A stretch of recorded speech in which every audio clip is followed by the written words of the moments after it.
Now, for a TV or movie, whether it's a TV show or a movie, what did you have, like, technically, I guess, the most fun with everyone? Like, who do you think you had the best chemistry with? If anybody you want to mention, whether it's, what you're on right now, The Killing, you seem to have great chemistry with the people you work with there.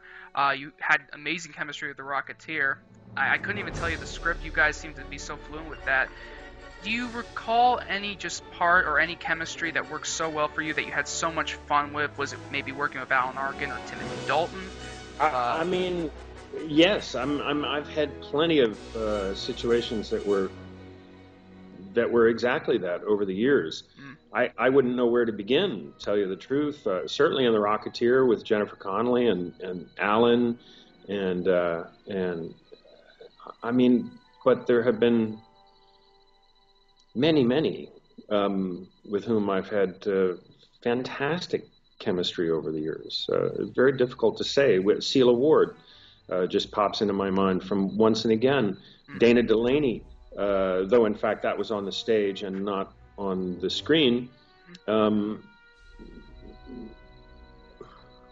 Too many to mention. With the folks that I work with, Kristen Lehman and Eric Layden on The Killing, and indeed the rest of the cast. And it's a tough question because I can't really say that I had the best chemistry with any one person. The chemistry is different with everyone, of course, and but really hard to say. Like, or it may be impossible to say that I had a best chemistry with any one person.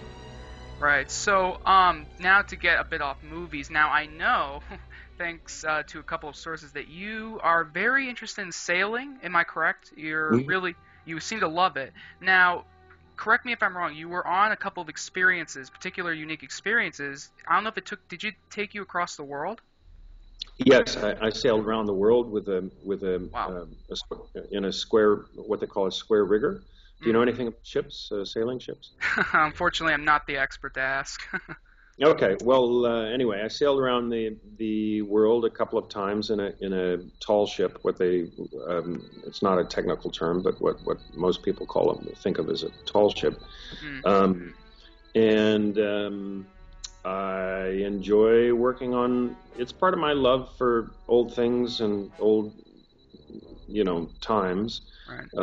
To work on these tall ships. I worked on one in Norway off and on for 4 years, and then I've been working on this one from Nova Scotia, Lunenburg, Nova Scotia, on the east coast of Canada since about 2005, I guess.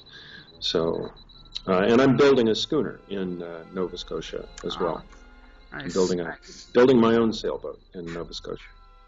Right. So, now, is there anyone that you ever work with that you just say, look, we need to stay in touch and work on a project again sometime? I mean, I mentioned a few names you worked with, Alan Arkin, Timothy Dalton I already mentioned.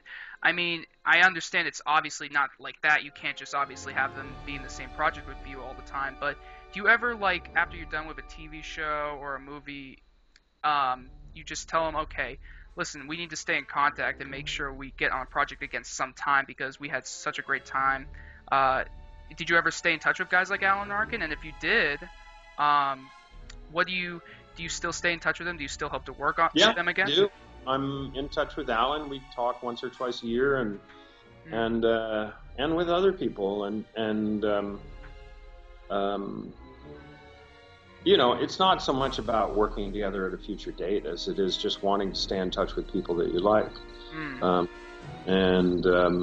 So I'm in touch with, quite a few people that I've worked with over the years. That's pretty awesome. I mean, maybe you should hook me up with an interview with him sometime. He was the funniest person in a movie I've ever seen. But he is. I would. The one thing that I can't really don't feel comfortable doing is throwing people in his direction. He's a very, very, very private man. Yeah, I'm sure. Yeah, I mean, obviously, the last time I saw him in a film was Get Smart from a few years ago, and clearly he's obviously had to slow down his work. But if I could bring the Alan Arkin back from, say, 1991 an interview, that you two together would have the best chemistry, I think, for an interview. But but that's really cool. So I think I want a couple more questions before we end this. So first of all, predictions. All Yeah. right, ready? Now, Rocketeer, will there ever be a sequel? Ever? Will it ever be brought back? I would love for there to be a sequel. I'd love for there to be a sequel. It would, I mean, obviously I'm getting a little long in the tooth, but, you know, I mean, it could be 21 years down the road. It could be the 50s or something like that. And you know, yeah. You have I an mean, ancient 20 years, you know that, right? Like you would oh, look that's almost, not true. you would almost look exactly the same. That's BS. Shave your mustache, that's all you need to do, man. I'm telling you. Well, thank you, but I would love for there to be a sequel. I don't know. Let's put the karma out in the world and see if the world can make it happen. But I haven't heard of any talk of anything of that nature. Yeah, well, it's interesting. I wanted to bring it up also because, as you probably know, the Blu-ray for The Rocketeer came out in December, which I have. And if you remember Tron, I don't know if you saw the sequel to Tron that came out a couple years ago. No, I didn't. No, well, but the original Tron didn't do well, unfortunately, in the box office, and they released a Blu-ray after more and more people began to watch it, and it sold out really well, and they decided to make a sequel. So I was thinking, okay, well, Disney might be doing the same thing with Rocketeer because it's become a cult following. A lot more people have been watching it and really loving it, like I have, and they released the Blu-ray, and it makes you think, oh, you know. So I honestly, I'm sure like you do, I hope there will be one, and I do have hope because I think, in my opinion, that Disney at some point will want to do it, but it's tough to say, unfortunately, with these things. Look, I'm not, years and years into the movie experience, so I can't say that for sure if it will happen in my mind, but it's tough to call. Also, another prediction. Now, do you think that you'll ever be in another star leading role in a major movie upcoming soon, do you think? Is there anything that you could... I have no way of knowing that, of predicting that in any way, shape, or form. I'd love to be, but I have no way of knowing that. No way. No way. Well, so it's been such a pleasure, Billy. I can't even tell you how great this was to talk to you. Even if I sound weird as hell sometimes, that's just sort of the way I roll. Why do you sound weird?